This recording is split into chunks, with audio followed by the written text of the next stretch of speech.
Hello, everybody. Welcome to the Fire It Up with CJ. Today we have one of my favorite guests, Paul Selig, who is a channeler, and he's going to be talking today about his book, The Book of Freedom.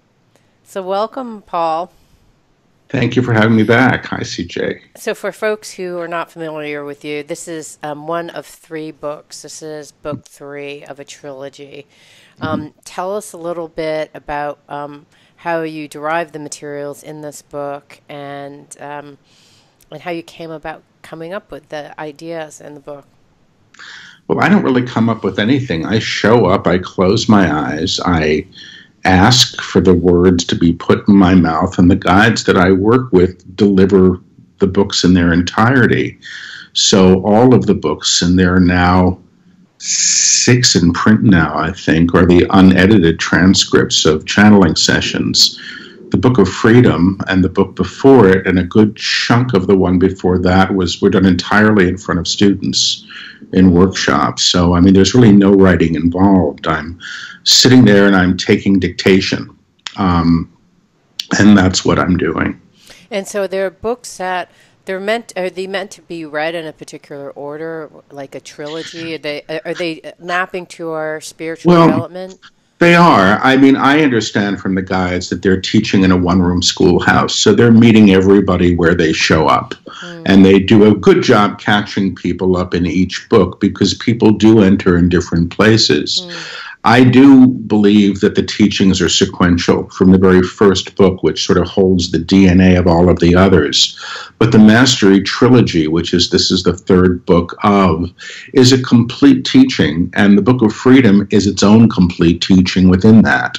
So you'll benefit from the experience of this book, and my understanding is that the attunements, which is the energy transmission that accompanies the books, are present in all of them at the level that they can be attended to. So, for example, if you enter with the Book of Freedom, there are energetic attunements in the books that preceded that, and you'll be brought up to speed to be able to handle the vibration of the current one.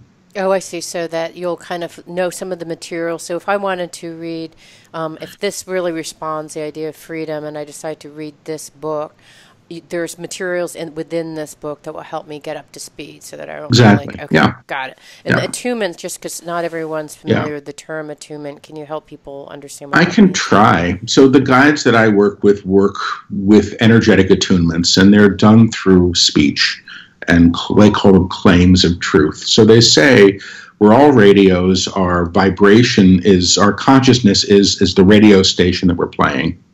And what they're doing in the books and in their workshops, and every time they have an opportunity, is attuning their students to be able to play the higher stations that they say have always been present, but we haven't known that we could align to them. So the alignment is done through the invocation of these claims. The energy is quite palpable for most people. Whether in the workshops or in the books, and that's been that way from the beginning. So if you go to the reviews on Amazon, you'll often see things like, I'm reading this book and my body's vibrating. I mean, it's been that way from the beginning. So the guides are teaching in 2 ways. They say there's the words on the page, which provide a context for the reader, an intellectual context, but that the real book is the vibration that informs it, and much of that is done through the attunements. Yeah, okay. All right, so let's go into the topic of freedom. I mean, what is freedom? Well, as they teach it, it's our true nature beyond a prescribed reality. So they speak about the divine self, or the true self. Lately, they've been calling it the monad, which is an esoteric term, and that's just sort of arrived as part of the most recent teachings. But they say that the true self, or Christ itself, which is the other term, is always free. And how could it not be? So in the realization, which is what they're teaching, of the divine self, the realization of that is who and what we truly are. We attend to our freedom beyond the prescribed identity that the small self or personality self has operated as. So they kind of say that collectively we've been operating as if there's a false ceiling above us. And that what they're doing is they're sort of teaching us to sort of punch a little hole in that ceiling to attend to what's already been there beyond it. And, as we do that, we bypass or transcend the limitations of the collective about what is possible in terms of how we might know ourselves or be realized in our lives and our world. Okay, so I'm feeling lately like kind of an imposter for this idea of freedom. So I've had a couple of different instances that have happened.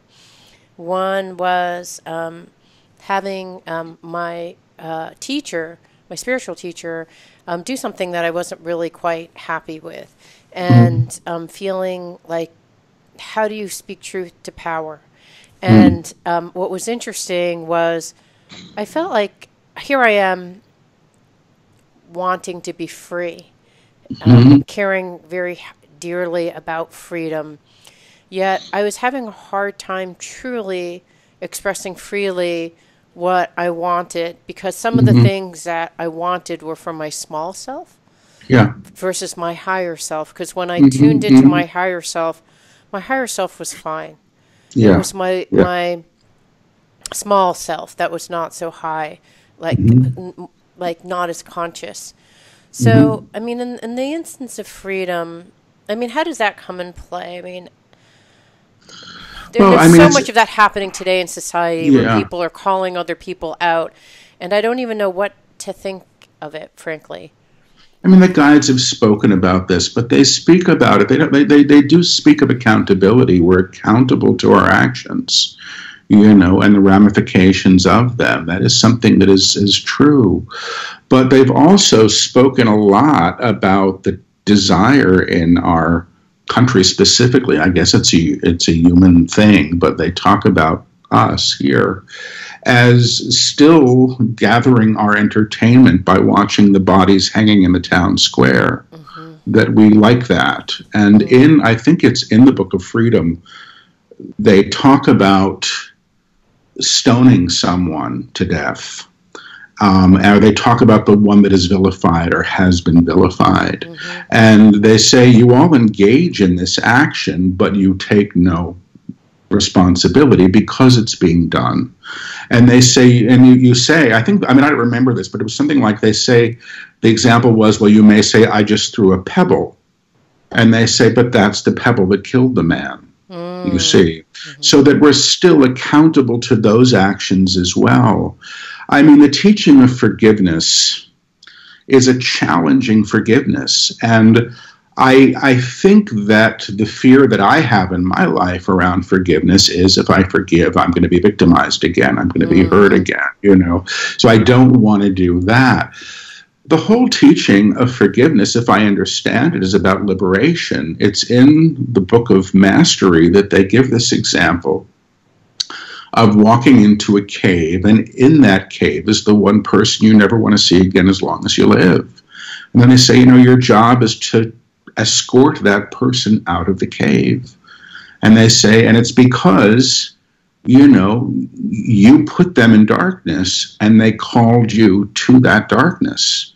So by liberating them, you're liberating yourself. That doesn't mean that it's okay. You know what I mean? Or that it doesn't mean you have to have dinner with them, I think is the example that they use. But it's a very simple teaching, which is you can't be the light and hold another in darkness. And it's the teaching of the hypocrite that says that you can do that. And we like to do that as a culture. We do. I mean, there's no way around it. We're good at it. And the kind of divisiveness that we end up encountering, I expect, which is we're right and they're wrong. That's all the small self stuff. The guides say self-righteousness is always the small self. Always. So, I think there is a lot of this stuff coming up. The guides have said, and they said this at the beginning of the Book of Truth, which was the second book of the trilogy, before a lot of what we're seeing in the culture sort of emerged. They say, get ready, because what's about to happen is, the backyard is about to be exhumed, and everything that's been buried in the backyard, whether it be from 5 weeks ago or 5,000 years ago, is coming up. And it's coming up so that it can be seen. Mm. You see, that's why it comes up, because if it can't be seen, it can't be healed. If you want to blame the thing that comes up, I don't know what good that's doing, but to attend to it or to realize it in a higher way may offer a potential for change. I mean, it's a challenging teaching. The example that they've been using recently in their lectures has been the idea that you can't bury a body. If you want to bury a body in a basement, you can do it, but it's going to stink up the whole damn house. You know, I think last week they talked about a fish under a carpet. That was a lovely example. Right. You know, you keep trying to say, where's that smell coming from? But it's under, you know, just look at it. And then once it's been seen for what it is, it can be moved. You know, I think that it's hard for me. It's been hard for me when I've had similar things happen with mentors or teachers. And, you know, and I have to say in retrospect, it's been part of my learning, you know, and some of the harder things that I've gone through, and I may go through them again, you know. But I do think, let me ask, I'm going to ask for you if that's okay, because yeah, sure. I'm going to do it for you and see what the message is for you without going into who the other person was. You're saying it's because I have to decide for myself who people are, and I don't trust myself to do that. And if I'm wrong, I have a reason not to trust myself. So what's the opportunity here if that's the case? Truthfully, it's about understanding your own ability to trust yourself. That's really at the core here. And then you can understand who others are, you know, from that perspective. But I don't get, truthfully, that it's about judgment. About judgment from self-judgment or judgment of others? I think it's not about judgment of others. I think discernment and judgment are rather different. You know, a judgment of self, then. Yeah. Let me ask about that. Self-judgment is accurate. I hear self-judgment is accurate.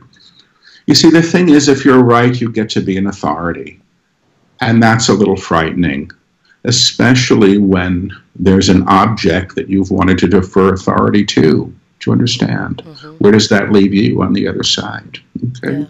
Yeah. And I think, okay, so in my particular example, then what I'm hearing is not being sure if I'm right. So I don't want to say anything. So I'll use a more current example where people can relate to, not to go into politics, but to use as a personal example that I've really struggled with. So I look at Joe Biden, who feels to me seems like a very loving man. He just exudes warmth and love. And as a white man, he kisses the top of the head of both women and men, but to a woman who did not appreciate that gesture because she felt it was demeaning and inappropriate. And, you know, so I understand from his perspective how, I'm sure, I don't know what he's imagining, but I would imagine he would be like really hurt because it didn't come from that place of demeaning. But then yet this woman feels demeaned. And who knows? Maybe she was sexually abused. Maybe white men should be more careful about older white men should be more careful about their actions. And so I sat and watched that news report, feeling very confused, very similar to what we're talking about, which is, well, is it just for her to bring out what feels hurtful to her, especially if his intent was not hurtful? Because sometimes people don't intend to hurt, and they hurt anyways. So I guess that was the one. You know, I've heard of all. You know, recent other things. I'm like, I get it. The truth to power, I get. But that one, I was like, I don't know. Yeah, I don't want to enter into a debate on it. But I think that you did name something which is really true, which is what's the intent. You know, I mean, the culture is in transition, and I think that, you know, people are relearning mores and what's acceptable in a culture. And it's not that, perhaps it's the things we're put up with for years. I mean, I'm a gay man. I'm 57 years old. When I was a child, and a gay child, it was in the DSM-3 as a mental illness, and you could be put away. I mean, people older than me, because I met them, were lobotomized, and that was a culturally acceptable thing of a time. Now we go, well, that's horrible. It makes no sense. Now, hopefully, we're all growing through this. I don't know how much anyone grows through condemnation. I think any opportunity has to be a teaching opportunity for anything. But you're talking to Paul, and before I was known for the psychic work, I was a college professor. I taught for 25 years, and everything had to be teachable. You had to look at it as an opportunity. I mean, the guides I work with say we're here to learn, and a lot of the way we're learning is through stepping on each other's feet, and learning what's okay and what's not okay. I'm certainly not a cultural critic.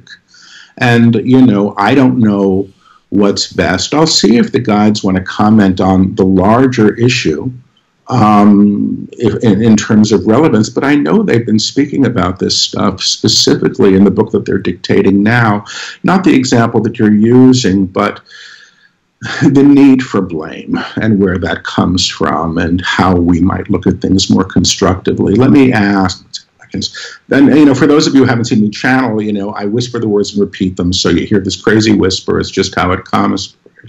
I'm hearing people are here to learn. They learn through interaction, yes. They learn through interaction, yes. Many of them come with agendas. Many of them come with agendas. These are the things I must learn. These are the things I must learn. I must learn to stand up for myself. I must learn to stand up for myself. I must learn accountability. I must learn accountability. And you share the template. And you share the template, the school blackboard of how this will be worked out, of how this will be worked out when you take blame out of the equation. When you take blame out of the equation, then you look at opportunity, then you look at opportunity. What is the opportunity here? What is the opportunity here when you reframe the idea? When you reframe the idea of blame as opportunity, you may move forth. You may move forth. Condemnation rarely heals. Condemnation rarely heals. Demeaning another never does. Demeaning another never does. Never does. Telling someone they don't have the right to their feelings never does. Never does. But to realize the true self, the one who shows up anyway, is unafraid and does not judge, is unafraid and does not judge. You need to claim her or him, to begin to claim her or him as the true identity, supports everyone else in doing the same, supports everyone else in being the same. God sees God in all its creations. They're saying God sees God in all its creations. No one is higher or lower than the next, and that is the key here. And that is the key here. So the question is, okay, I'll actually not take the Joe Biden thing. I'll take my example because it's hard. I don't know what happened to the gal who had this thing happen. But so if I were to say, and I did, but it's like, how do I hold my teacher not in condemnation, not in blame, but as someone who did something that was unskillful, and not necessarily, throw it in his face, like, look, you did this thing so unskillful, because, well, is it really? I don't know. It's tricky. I don't personally know anything about who you're talking about or any of it. So, and I don't really want to enter into a conversation. We are in a culture where anybody can say anything they want about anything else. Right. That's part of the cultural moment we happen to be in. So, and I think that's something we have to be aware of too. And I do, wonder, if the idea of intent needs to play a role in things. But this isn't my stuff, and it's really not what they're teaching. They are teaching a lot about how we treat one another. Right. They've never, to my knowledge, the only current event that the guides have ever mentioned in any of their books was 9/11. It was the very first book.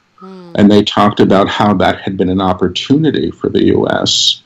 to shift its identity from being the dominator to being a model for change. And essentially, we didn't take it. Right. We kept doing what we were doing. And they said, what we would be in for if we did that would probably be pretty uncomfortable for us. But they don't speak to the stuff. They do predict the stuff. There's, in a different way, there's a lecture that's up on YouTube, I think, called Great Change that they delivered 2 days before the last presidential election in a workshop somewhere in the Midwest. And it's really interesting when you understand what was coming after that. And they said, your idea of change is, or your idea of choice, they said, is I'll have the milk versus the cream. And, they say what you're about to encounter is what happens when the whole table gets knocked over. You see? So what you think has been the norm is no longer even going to be present in the way that it's been.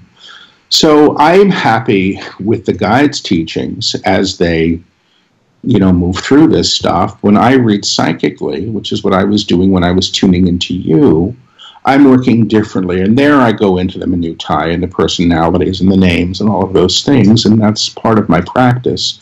But that's not the book that they're bringing through. They're bringing through the teachings in a higher way. Right. Perhaps the small self wants to be able to attend to it. Yeah, but I think the main things I'm taking away from this conversation is being careful about condemnation and blame. And then I also think accountability in both directions, right? It's the accountability absolutely. Of the person who supposedly made an infraction, as well as your accountability for calling them out and the potential outcomes that could come out of it. And then I think condemnation, and judgment comes in both directions, right? Am I condemning and judging myself? And am I condemning and judging another person? What's coming at play? I mean, what I never even thought of until you tuned into my energy is that maybe I'm condemning myself, like I'm questioning myself. Yeah. And right, because anytime you call truth to power, there's this self-condemnation and a condemnation of others, and then about pivot point in which you have to decide what condemnation is okay. And does that make sense? I suppose so. I suppose it's the word condemnation. The guides have said, if somebody steps on your foot, say, get off my foot. And if they do it again, you say, get the hell off my foot. And then the third time, call the cops. Right. Really, we're responsible for our own responses. And there's never been anything in any of these teachings that's about being a victim. But they do say, and they say this in the Book of Mastery, and it was the hardest teaching for me in that whole book, was they said you can't be a master and a victim at the same time, and that's not, and they said that to me when I had gone through some stuff in my personal life, like I was just beyond me, in terms of other people's behavior. And I'm thinking, why is this happening to me? And, their teaching was, guess what? You can't be a master and a victim at the same time. I'm going, okay, now how do I learn to deal with this? And, my opportunity there at the time was to move through it and to understand who I was, in the face of external encounters. It was a very hard time. My apartment building had just gotten sold. I was forced to move with 8 weeks' notice. My back went out when I moved. I was actually unable to walk for a few months. I'd gotten nice and skinny, and I put on all this weight when I couldn't move. And, and it was one thing after another, really. And that was when they were dictating the first book of this trilogy. And I was like, I don't want to hear this stuff. None of this is convenient to what I want. But I don't have the answers personally. I get offended and I get indignant. And the good news, I suppose, for me is I'm also aware when I do that it's, it's my reactiveness. And that if I'm quiet, I may find a higher way to approach something. But certainly, the guides have said this, and this is again about accountability. If you're walking down the street and you see two people having a fist fight and you're in a position to stop it, stop it. Do it. It's in front of you. If you need to say, you need to call something out, you can do it. But what is the intent? Is the intent to stop the fight? Is the intent to destroy? They're two different intents. Okay? Right. All right. Right.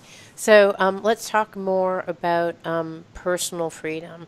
And so there's this higher self, and then there's this kind of lower self. Why don't we have free choice to choose one versus the other. Why don't we choose the higher self? Well, mostly I suspect it's indoctrination. And we're taught how to react, and we're taught how to feel, and we're taught what an appropriate response is. And so we are always looking to our history to tell us how we should be.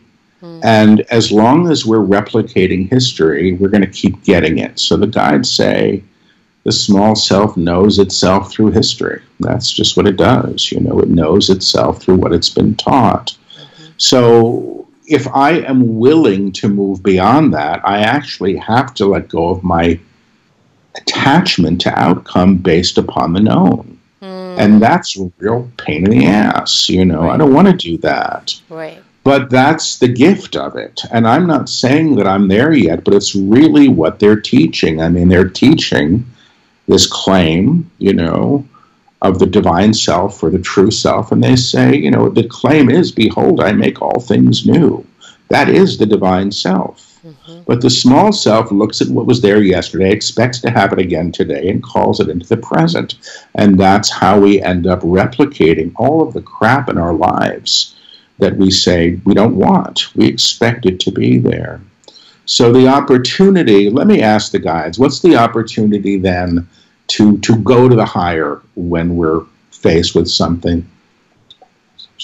They're saying, ask what aspect of myself is responding, who is responding, and am I in fear? And am I in fear?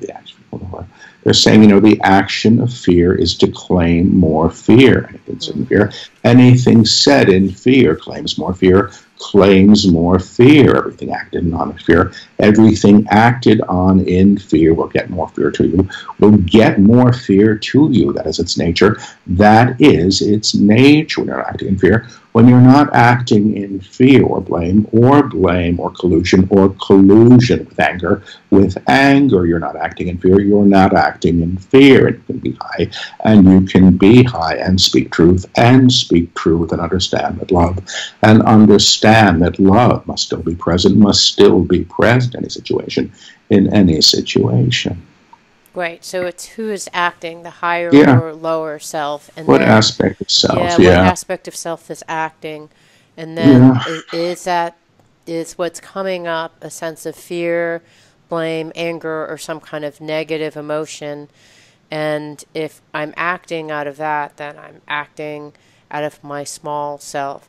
So what I'm hearing, so that's kind of how we move to the infinite, right? If we're limited because we define ourselves from yesterday, then the only way to define ourselves from today forward is by being in a place of love. Is that right? Well, that's how you interpret it. They're saying it's accurate, but the idea of love is confused. But the idea of love is confused. It is not an emotional state. You're not saying, oh, how lovely you are. You're not saying, oh, how lovely you are. You just ran over my dog in the driveway. You just ran over my dog in the driveway. You're realizing the divine that must be inherent. You're realizing the divine that must be inherent in the other person, regardless of what they present or what you would do to them in that moment, or what you would do to them in that moment. You are not pretending not to be angry, but you are moving beyond the place of anger. But you are moving beyond the place of anger to realization of the truth, to realization of the truth. The true self is who we speak to. The true self is who we speak to, not the one who is offended, not the one who is offended or seeks justice for impropriety. For impropriety, the true self is the aspect of any being. The true self is the aspect of any being that is the eternal self, that is the eternal self, the God within, the God within. And God does not curse its creations, and God does not curse its creations, and that is love. And that is love when you operate from this aspect of self. When you operate from this aspect of self, you are in truth. You are in truth, and in truth a lie will not be held. And in truth, a lie will not beheld, and what is a lie, and what is a lie, but that one is above the other, but that one is above the other, that one is not valued and one is, that one is not valued and one is. Once you understand that you are equal, you will behave. You will behave in equality while you're vying for authority, and claiming one above the next, and claiming one above the next. The dynamics you speak to will maintain themselves, because they are creations of fear, period. Okay, so I wasn't talking about, well, maybe I was, I don't know, but it's not about emotional love, yeah, but the higher self-love, where I'm hearing the higher self-love is not holding one person above you, but truly seeing both of you as equal. And then when you're operating from that higher self, then you will just know the truth and you will act from that place. That's when what they we say. act from fear or blame or anger, that's when we limit ourselves from the past and the ideas of the past versus just the truth of that present moment, is what I'm hearing. That's how I hear it too. I mean, and it's not, well, I want to say it's not easy. Then they're going to come in and correct me and say, well, you make it hard. That's the kind of thing that they would say. And they're saying you do make it hard because you want what you've had, because you want what you have had. That's how you assess reality. That's how you assess reality, through what you've known, through what you have known, as long as that's the case. And as long as that's the case, you'll continue to get what you had, which is unhappiness. So. Yeah, I went through a meditation retreat, and I was feeling like my sense of joy was limited to a 10-point scale, for better or worse, right? Yeah. Then after going to that meditation retreat, I realized like I had placed a scale in my mind on what was possible. Yeah. And in fact, there was afterwards, I'm like, oh my God, the scale is infinite. Our human minds can't see the infiniteness of what is really out there. So I'm hearing from you, it's like the only reason we can is because we just have our comfortable little place of where we're contracted. We see just what we want to see in our limited way based on our history. So the only way then to get out of that is to every day ask your actions, and if they're coming from a place of truth. Is that the only thing we can do? No, you can align yourself to the higher, and you can work with the attunements to do that, and then learn how to maintain that. It's not about bypassing. It's not about pretending somebody didn't step on your feet. It's not about any of that stuff. It is about how we are in expression. Our expression, the guides say, is our consciousness, and we have choices here. We really do. I have choices here. I like to act as if I don't, but I do, So if I want to be in reaction to everything that happens to me, and on that roller coaster, I can do it.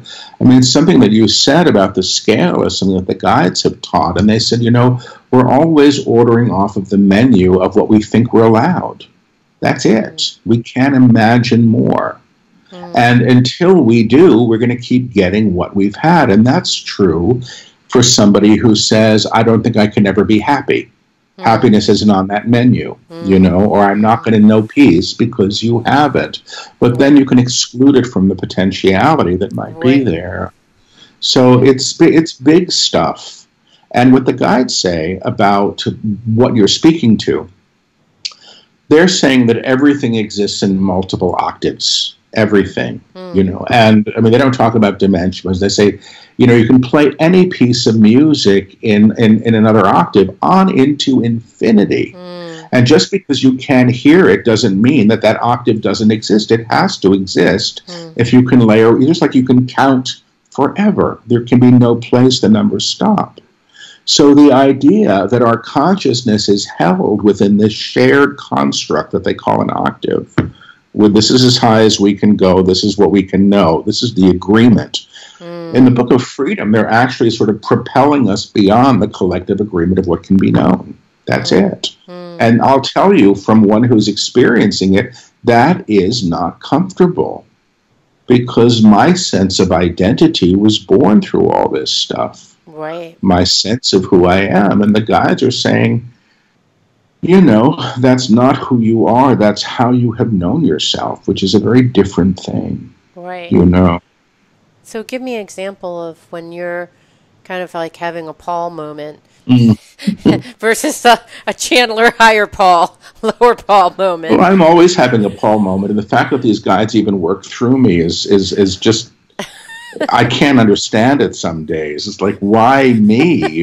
Couldn't you get somebody who was trim and had a full head of hair and a happy disposition, and they've got this guy that is still showing up for this, going, what the hell is this? After it's now they're on the 8th book that they're dictating. Still, what the hell is this? So, that's who I am. But my Paul moments, I have to say, more and more and more are painful. It's painful to be in that place. I don't really want to be in that place. And the guides are teaching union. And that's union. They say, you've claimed separation from the person beside you to the extent that you believe you're separate from your source. You can't do them both. You want to know God, you've got to know the person next to you is God as well. They say God is all things. It's not just the people who behave the way you think they should, pray to the same God as you, come with the same, belief systems or political ideology. I mean, it's preposterous to them that we do this to ourselves. But we do it. We create the separation. And until we're willing to attend to some of that, we're going to probably perpetuate it. They say, and they've been teaching recently, God is all things. God is the one you can't stand, and it's the ocean and the scab on your foot or wherever, it's all things. They say that there's one note being played in the entire universe. It's one note that's being outpictured in infinite ways, but there's only one source to all manifestation. And that's what they're trying to teach us. And they say, if you get that, God is all things, including the body that you're sitting in, they say, invite God to know you. Stop trying to find it someplace else. Allow it to know you, because it's as present in and as you as it can never be. It can't go anywhere because it's what makes everything so. And I don't know, maybe that's a heretical teaching, but that's what they're doing. And I understand from someone who still operates with a high degree of a sense of separation or fear, and I wish I didn't, but that's the baggage I came in with that I'm moving through as a result of this work. You can't pretend it's not there at a certain point, you know what I mean? It's going to show itself. Right. And it's not, and I've never been a very good New Ager, and you know this, I don't want to hear about crystals and unicorns, screw that, but I do know, because I've been privy to a few experiences in my life that shocked me and changed me. And I felt energy, and I feel it all the time, and I have this odd ability to know what people are thinking when I step into them and help them that way. I mean, and dictate these crazy books that don't need any editing. I mean, it's just, when I think about that, I've had enough experience to make me trust that there's more than my small self would ascribe authority to, and that it may not be what I want it to be or do or operate the way that I think that it should. The small self's idea of what God is probably as screwed up as anything else. And the guides say you can't even name it. It's so vast, It's just beyond comprehension, but it is all things, When the guides talk sometimes and people say, who are your guides? My favorite response that they've ever given is they've said, we are who you become when you know who you are. When we stop pretending, that we're in this masquerade. And they've been talking about the masquerade a lot, You know, there's an orchestra. We're all dancing to the same music. You put on the nurse's outfit. I put on the fireman's outfit. We're all having these exchanges based on these ideas of who we are. And that's how we come here and we learn, you know. Mm-hmm. And I think we sometimes learn in very hard ways, in hard dynamics, you know, through loss and divorce or betrayal or abuse. I mean, there are these things that are part of our reality that are challenging as all hell. You know, I believe, I suppose at this point that, you know, we've all been everything at some point and probably all will be in some other form. I mean, this is an ongoing school, and the costume from one life may not be the costume from the next one. We all get to play the parts. But if I thought that this wasn't for learning and that this wasn't opportunity, I would have a really hard time being around. You know, that's how I work it. That's interesting. I mean, I have so many different questions to ask your guides, from why did they choose you? Because in a lot of ways you're perfect in every single way, except you can't see that you're perfect, right? So like you're commenting on, you know, your body and mindset and mood and skepticism. So have you, like, what did they say when we asked them, like, why did they choose you? I mean, I've heard a few things, and I've heard that I agreed to this prior to incarnation. I've agreed that I've done a lot of work prior. Right. You know, some of which I have a little bit of memory of, which isn't all that, didn't come to a terribly happy end, truthfully. Right. So I'm aware of that. But I agreed, and I also suspect that I developed a skill set that was usable. I was a classroom teacher about 10 years before I stopped teaching, which was about 3.5, 4 years ago, maybe now. I found that I could no longer lecture with notes. I just couldn't buy them. And I just started to stand there and let the stuff come. And it was the best. I loved it, you know. And I had been a playwright when I was younger. And I understood stepping into character and let them speak through you. And I didn't even know what a trance was, but I put one piece of music on for hours on end, and I was inducing trance when I wrote. You see, there were all these strange things that I suspect prepared me at a level of availability. But the biggest thing for me was, and this happened when I was maybe 30, 31, 32 at the latest, I was taking a course with this woman who was a healer. She was a big deal to me. She was one of the first Reiki masters in the U.S. back at the time when, I think there were 13 of them. You know, it wasn't like it is now. She was one of the first 13 in the U.S. She was teaching her own method then. But I had an experience, I had a number of experiences prior to then that let me know that this was real. Once you start feeling energy, there's kind of no way around it. You know, okay, there's something more to this. And she said one night in this class I took, she said, okay, write one thing down on a piece of paper and be very careful how you write it because you're going to get it. And I'm sure everybody else wrote something reasonable, like I want a good relationship, I want my kid to get into a good school, whatever was up. I want my back to be fixed.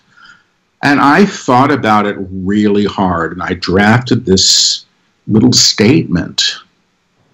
And I mean, I was maybe 30, years old. And I basically said, I want to go all the way with this. If this is real, I want to go all the way with it. I just got chills. Wow. Well, I mean, in retrospect, I wish I'd asked to, keep my hair or something. It didn't require this. And I'm not saying at all that I've done it.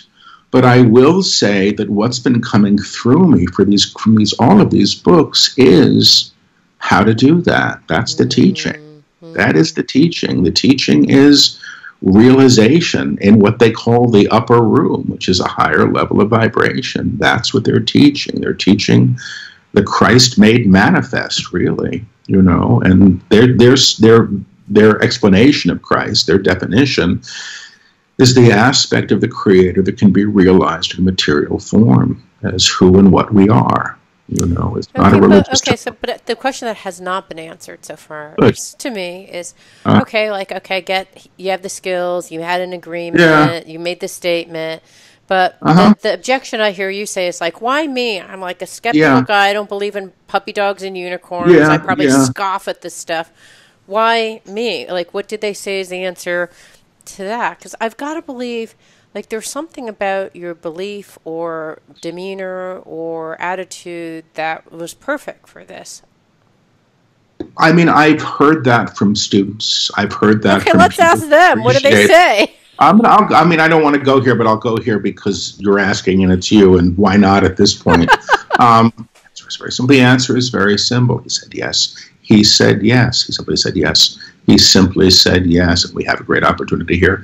And we have a great opportunity here to realize ourselves through this teaching, to realize ourselves through this teaching, realize ourselves, we mean, and by realize ourselves, we mean realize the divine that is existent in all manifestation, We know who and what we are. We know who and what we are, and consequently you as well. And consequently, we must know you as well. We speak through the young man. We speak through the young man in spite of his resistance, beyond his disbelief, beyond his disbelief. We know him in love. We know him in love. He does not know himself in love, even when he does not know himself in love, and consequently work with him. And consequently, we may work with him for the benefit of all, far less about him, far less about him than all, period, in the same period. Yeah, that makes sense to me.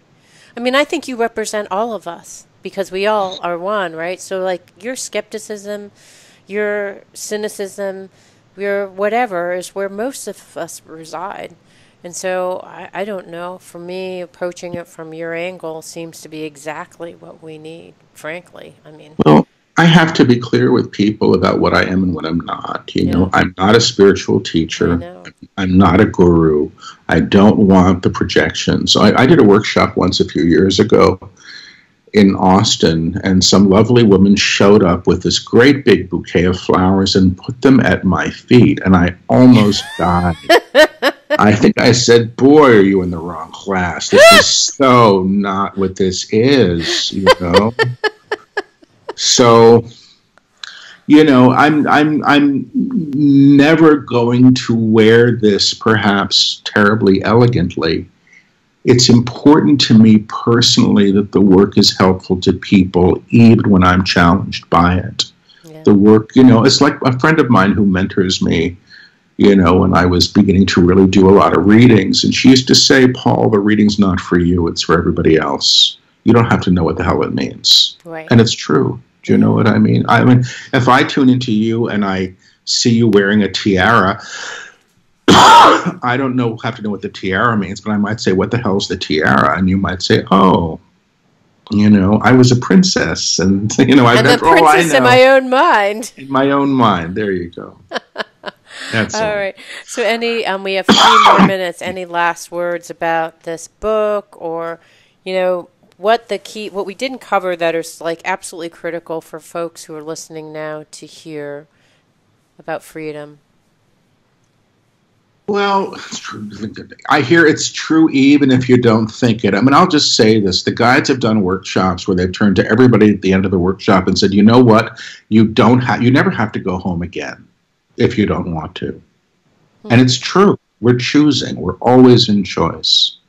I'm choosing to pay my taxes. If I remember that, I'm okay. If I think I have to, I'm kind of not okay. Right.